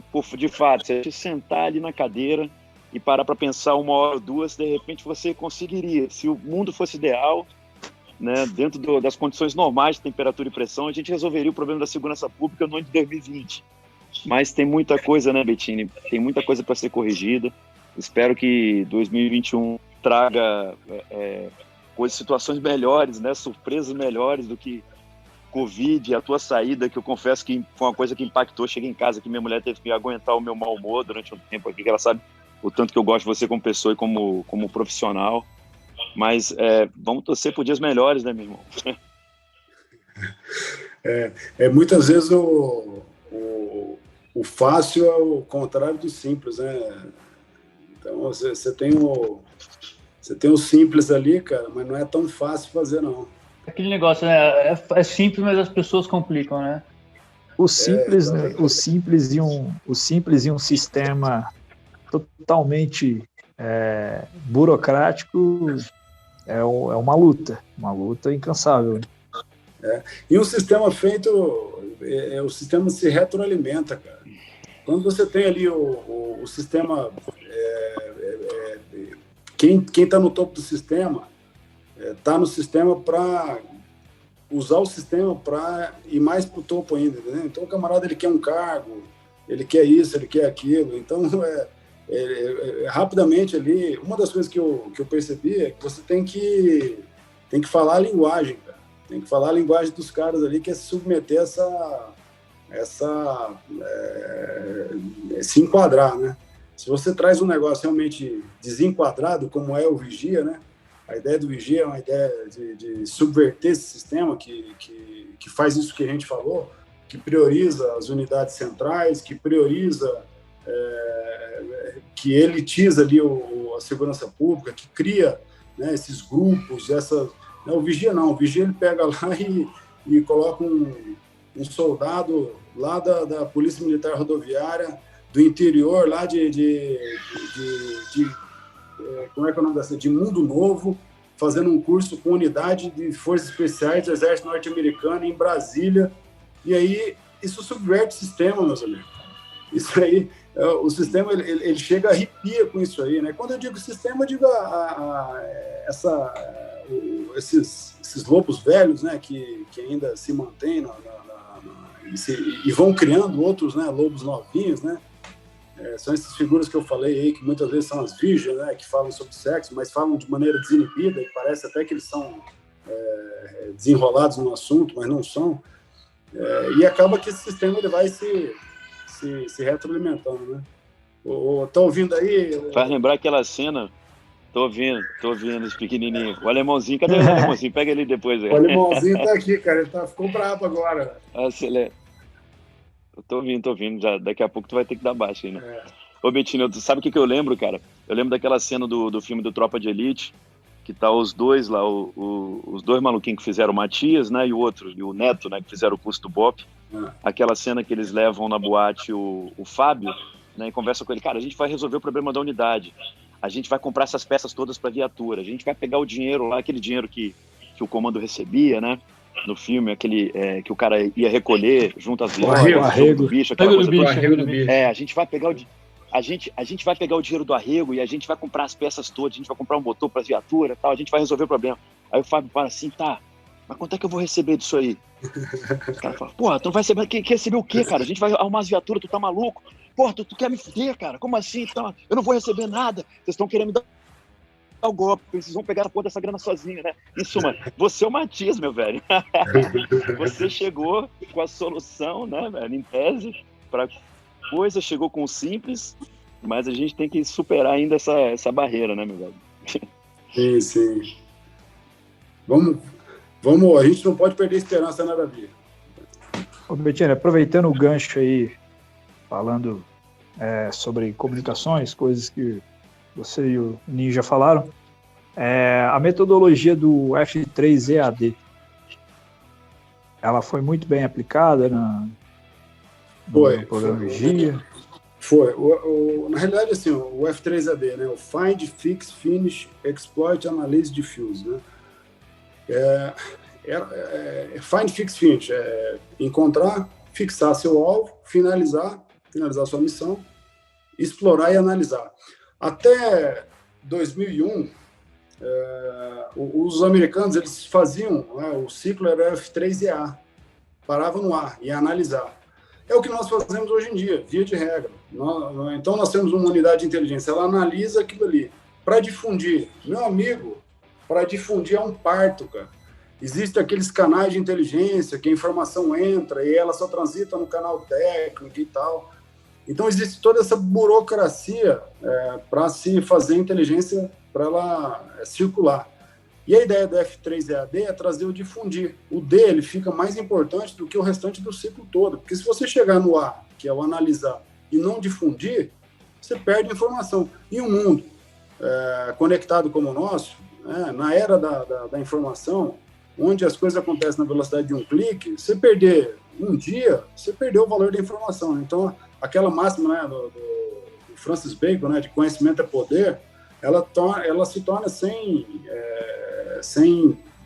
sentido na era da informação. O que tem sentido hoje é transmitir informação. Transmissão de conhecimento é poder, hoje em dia. Então, o F3EAD ele faz isso. Ele busca isso aí. Só que isso é um processo, né? É um processo que você busca integrar as instituições, conectar a inteligência com operações. Nós fizemos isso, posso dizer, de uma maneira muito ágil, e uma maneira muito interessante no programa Vigia. Deu muito certo. Muitas apreensões, um verdadeiro coro na criminalidade. Só que, como eu falei, é um processo. É um processo que ele tem que... ele mexe na cultura das instituições, né? E esse processo ele tem que ser induzido.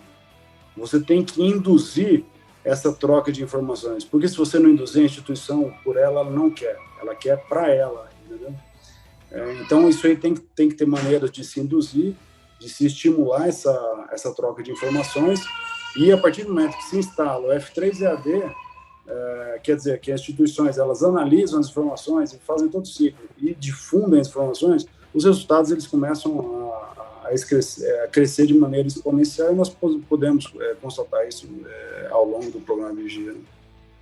É uma ligação perfeita entre inteligência e operações, né? Porque a inteligência ela abastece a todo momento ali com conhecimento e pro tomador de decisão, e isso já vai diretamente para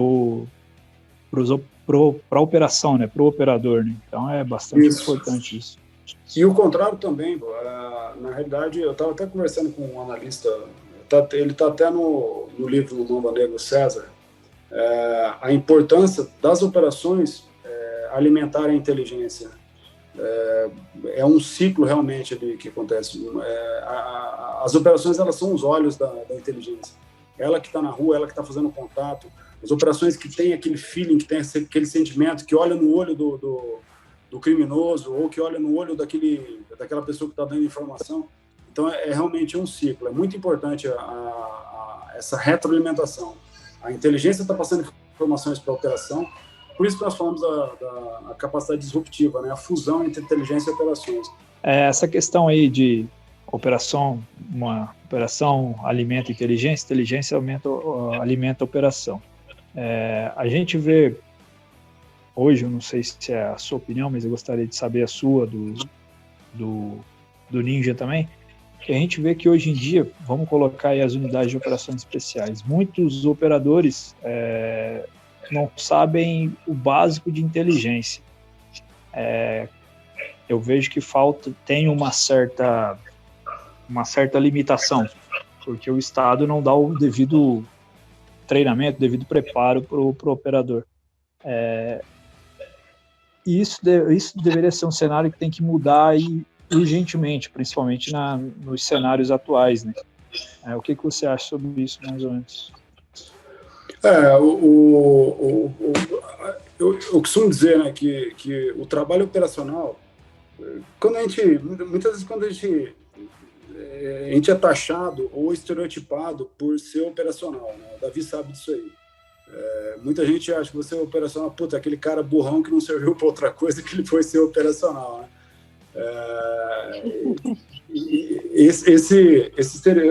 A gente dá risada porque assim, as operações elas são um trabalho extremamente complexo, você tem que estudar o tempo todo, e entre os assuntos que você tem que estudar é justamente a parte de inteligência. Você tem que saber, e muito mais do que estudar, você tem que conviver, entender e se comunicar bem com os profissionais de inteligência. É importante você saber estabelecer esse elo, esse vínculo com eles, para você conhecer a atividade deles, a ponto de você saber as demandas que eles têm quando você está operando. Isso é muito importante, porque é impossível, o cenário policial, já dizia o David Byler, né, que o trabalho policial é eminentemente circunstancial.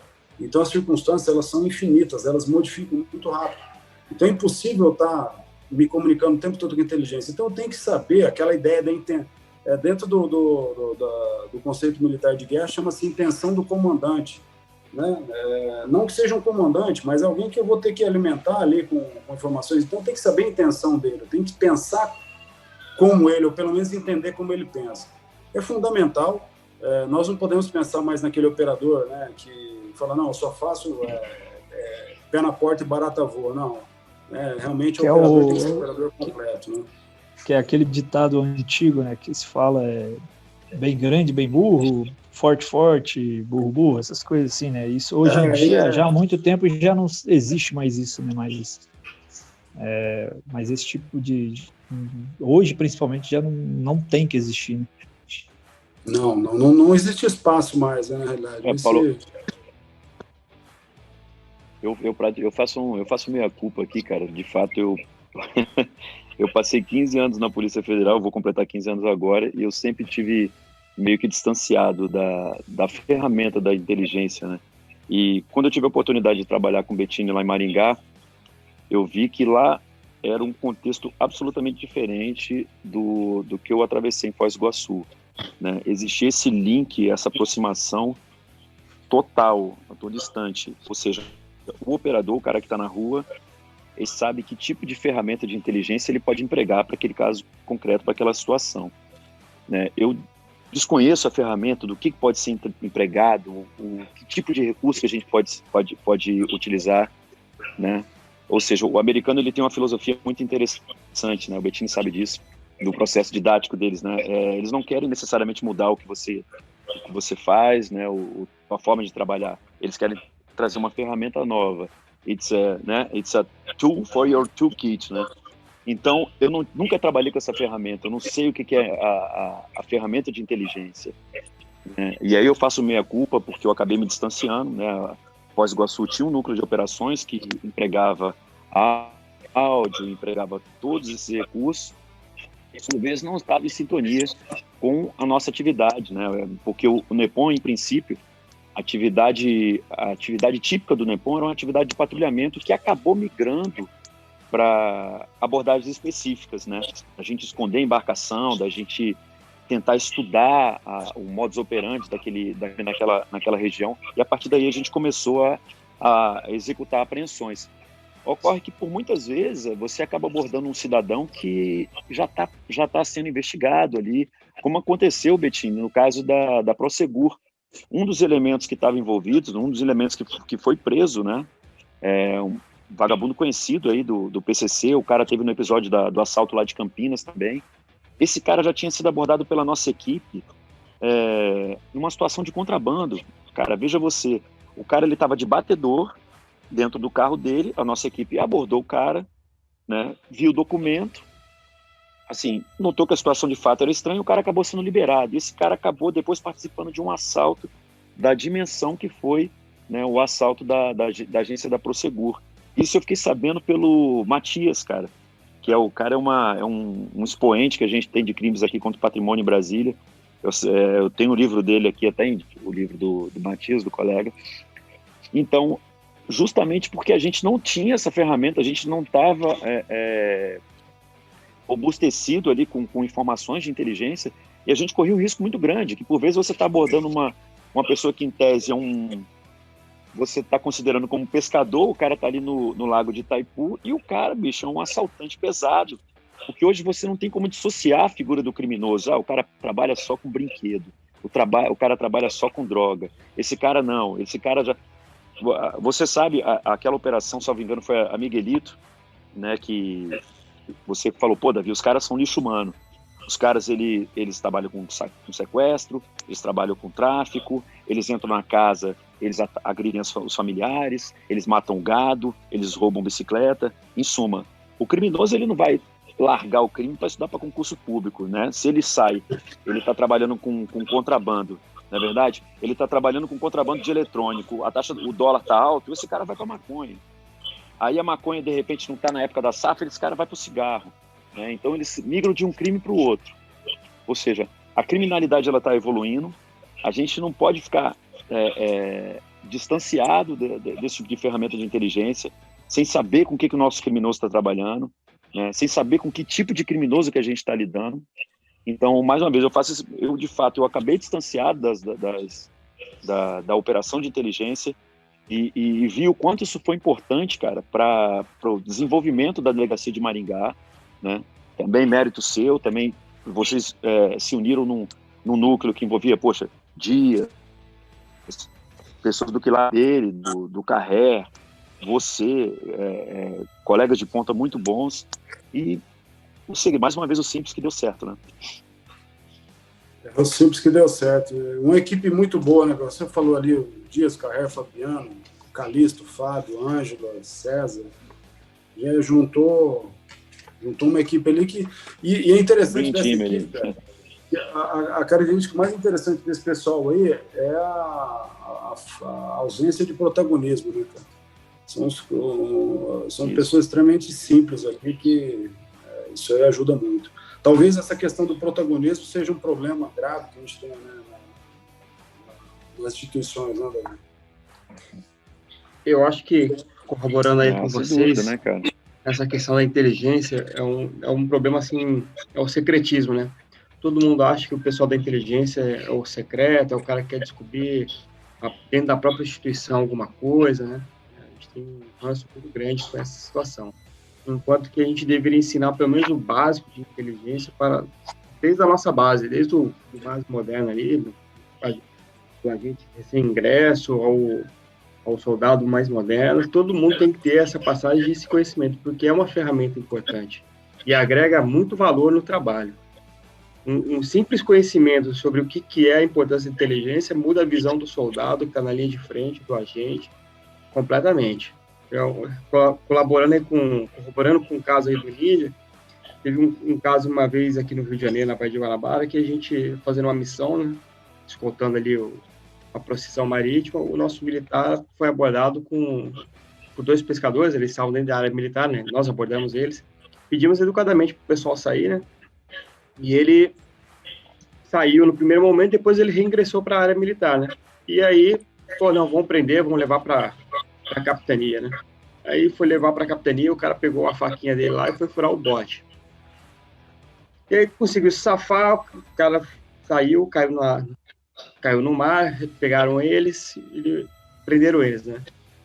No final, foi levar para a delegacia, prisão em flagrante, mas um dos pescadores, né, aqui entre aspas, começou a só morder a digital dele, arrancando a digital dele. Ou seja, no final descobriu-se que o cara era foragido do sistema prisional e não estava ali à toa, né? Não estava ali pescando, estava ali com outro objetivo. Então, isso aconteceu sem querer, tal, mas se nosso pessoal tivesse mais atento, com uma informação de inteligência, ele poderia ter tido um outro tipo de abordagem e não ter sido se comprometido, né? Exatamente.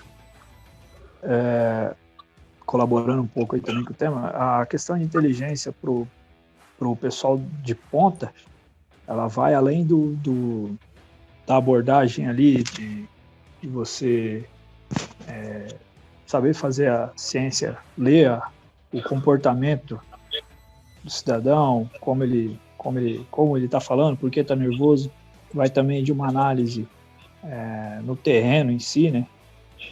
Seja em uma casa, você saber o que ali é relevante ou não para a operação, isso é bastante importante. Mas uma outra coisa que eu digo, que o setor de inteligência ele acaba ficando taxado por aquela questão de ser taxado como X9, cagueta e tal, dentro das unidades. Isso vem muito da culpa do quê? Porque as inteligências, principalmente nas Forças Armadas, ela busca o quê? Ela busca investigar o soldado. O soldado que está... Claro que tem que ser investigado, mas eles buscam complicar a vida do soldado, praça, em vez de medir esforços maiores em situações que realmente tenham uma importância na segurança e na segurança da unidade ou da região em si, né? Bettini, Ninja aí, ó, foi uma satisfação enorme aí entrevistar os senhores aí, né, sem palavras. Acho que vai agregar muito mesmo para o nosso público, o pessoal entender realmente como funciona o vigia, como está funcionando o novo cangaço, a visão do operador, a integração entre inteligência e operação, inteligência e inteligência, isso é importantíssimo para o nosso cenário atual. Só tenho a agradecer aos senhores aí. Cara, sem palavras, como eu disse, eu admiro muito o seu trabalho, eu acho que você sei lá, eu acho que se eu tivesse mais você no cenário, lutando também contra essas dificuldades que a gente expôs aqui, pouparia o trabalho de 10 anos, que eu tenho certeza que vai demorar ainda para muita coisa acontecer. Eu acho que você é um exemplo a ser seguido, sem dúvida, cara. Muito obrigado pela oportunidade. Eu que agradeço aí, rapaziada. Eu agradeço. E uma alegria estar com vocês aqui e poder rever meu amigo Davi, né, Davi? Mas, na verdade, eu sou um intruso aqui, né, Bettini? Mas qualquer palestra que você está participando, eu entro, eu sempre aprendo contigo. Quero desejar boa sorte aí para os colegas no projeto deles, muito legal. Eles mantenham aí com os próximos convidados aí o alto nível, né, do debate. E é isso aí, meu irmão. Recomeçando a vida aqui agora. A sua vida é um pêndulo, cara, é impressionante. É muito legal. Bom, obrigado aí. Bettini e Davi, também queria agradecer a participação de vocês aí, é uma honra estar com vocês. Bettini, eu já estou antecipando aqui, se quiser continuar o papo, a gente tem que falar dos seus livros aí. Eu comecei a ler seu livro, o DF, em 2014, 2015, se não me engano, que eu comprei para até aplicar dentro da minha organização militar, esse conceito. E aí tratar quais os seus outros livros, do COT, do Novo Cangaço, mais de forma detalhada, acho que vai agregar bastante. Davi também, agradecer aí a participação. Valeu, meu irmão. Para mim é uma honra estar aqui com vocês e espero que não tenha falado muita besteira, que vocês me convidem novamente para a gente conversar mais aí. Não, e a gente vai ter o episódio com o Ninja ainda, com certeza, isso aí. Aí você que vai ser o intruso da vez. Manda o link para ele. Só tenho a agradecer.